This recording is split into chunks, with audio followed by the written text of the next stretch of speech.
Salut William, Salut Alex. on est ici pour se parler de Bonks. La première question que je voulais te poser, c'est d'abord, est-ce que tu peux te présenter et présenter tes activités chez Recyc Matelas et ce que fait Recyc Matelas? William Avignon, je suis le directeur des opérations chez Recyc Matelas Europe. Recyc Matelas Europe, c'est le leader dans le démantèlement et le recyclage des matelas.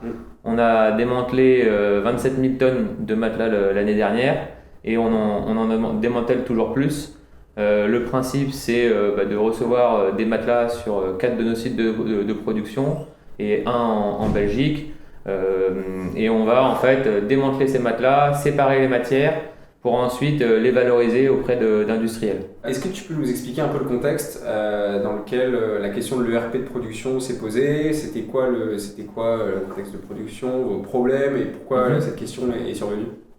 Alors du coup, je suis arrivé chez Recyc Matelas il y a un peu plus d'un an et quand je suis arrivé, le constat c'était de se dire bon, qu'est-ce qu'on a en place comme outil, que ça soit de planification, de gestion de la production et de logistique. Et ce qu'il y avait il y a un an, c'était des plannings sous Outlook, des plannings papier, on va dire entre 5 et 10 fichiers Excel par site, multiplié par le nombre de sites, ça faisait une véritable usine à gaz. Non seulement des supports différents, donc pas connectés les uns aux autres, une perte de temps monumentale à devoir écrire, réécrire et réécrire la donnée plusieurs fois. Ouais. Et donc du coup, un manque de fiabilité et un manque de valeur ajoutée des ETP qu'on employait, quoi. Donc l'idée c'était de trouver une solution qui réponde à notre besoin. Donc forcément on pense directement à un ERP.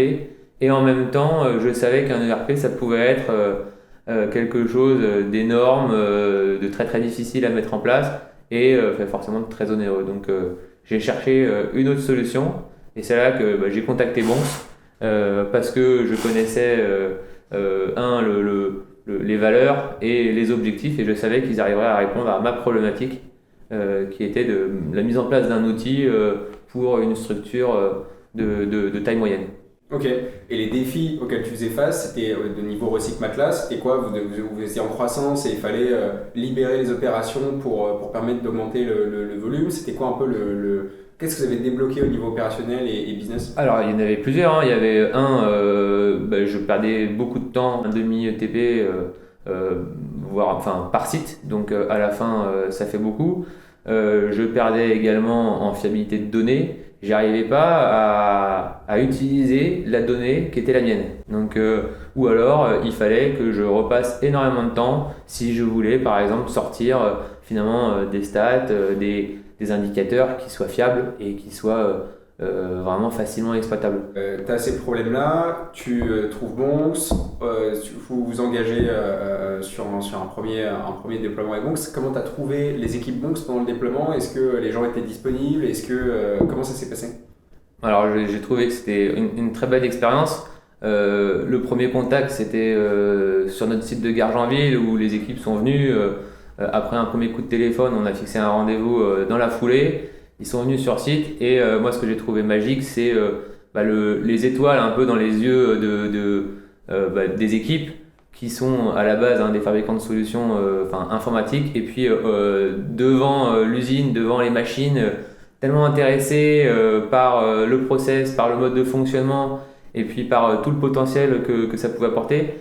C'était pas uniquement, ils n'étaient pas là uniquement pour vendre un produit informatique, c'était vraiment trouver une solution et très très intéressé par nos problématiques et vraiment à l'écoute de ce qu'on disait. C'était vraiment un super premier échange.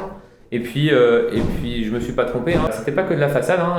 Alors encore, aujourd'hui encore, dès qu'on a un problème, ils s'y intéressent. Et puis quand on parle de de la donnée qui est dedans, ils comprennent en fait notre métier et donc du coup potentiellement peuvent proposer des solutions vraiment métier. Ils s'adaptent, ils veulent pas juste vendre. C'est pas de la donnée qu'ils vendent, c'est vraiment une résolution de problèmes propre à notre métier, quoi. J'ai vu passer une conversation WhatsApp, qui est la conversation avec laquelle tu échanges avec les équipes Customer Success de Bonks, où en fait, tu résous un problème sur ton Bonks plus vite que le Customer Success de Bonks. Est-ce que tu peux nous en parler un peu? Et cette notion d'indépendantisation sur Bonks, d'autonomisation, en fait, tu arrives maintenant, tu es indépendant pour modifier ton système sans avoir recours à Bonks, quoi. Ouais, bah c'est la force de la solution, hein. C'est de finalement, d'avoir conçu le logiciel pour que on puisse se l'approprier je suis capable effectivement à la fois de changer la couleur d'un bouton, mais également réorganiser la donnée pour montrer, exploiter avec une vue, avec un export ou autre, vraiment en fonction de ce dont j'ai besoin. Et je n'ai pas forcément besoin de quelqu'un d'autre pour le faire, je peux le faire tout seul en live, et donc du coup corriger très très rapidement un problème et un gain de temps, un gain de temps extraordinaire, même si effectivement les équipes de Bonks elles sont très très disponibles. On a un groupe WhatsApp pour pouvoir échanger sur les problématiques qu'on rentre pendant le déploiement avec une belle réactivité. Mais on peut aller encore plus vite parce que quand on pose la question, finalement, si on a la solution, autant le faire tout de suite, quoi. Dernière question, c'est quoi ton cas d'usage préféré chez Rossic avec Bonks, le truc que vous avez réussi un peu à craquer qui... Alors il y en a plusieurs, déjà bon, c'est tout Bonks, hein, pour moi, j'adore, c'est vraiment une solution qui est super pratique, qui nous apporte beaucoup.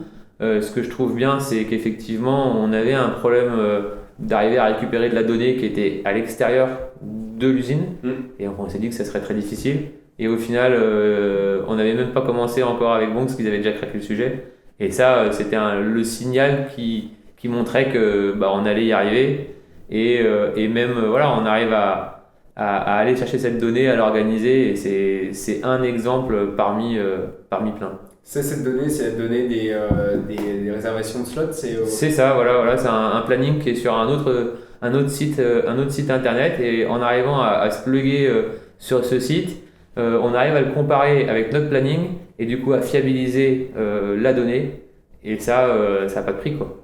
Merci beaucoup, William. De rien, avec plaisir.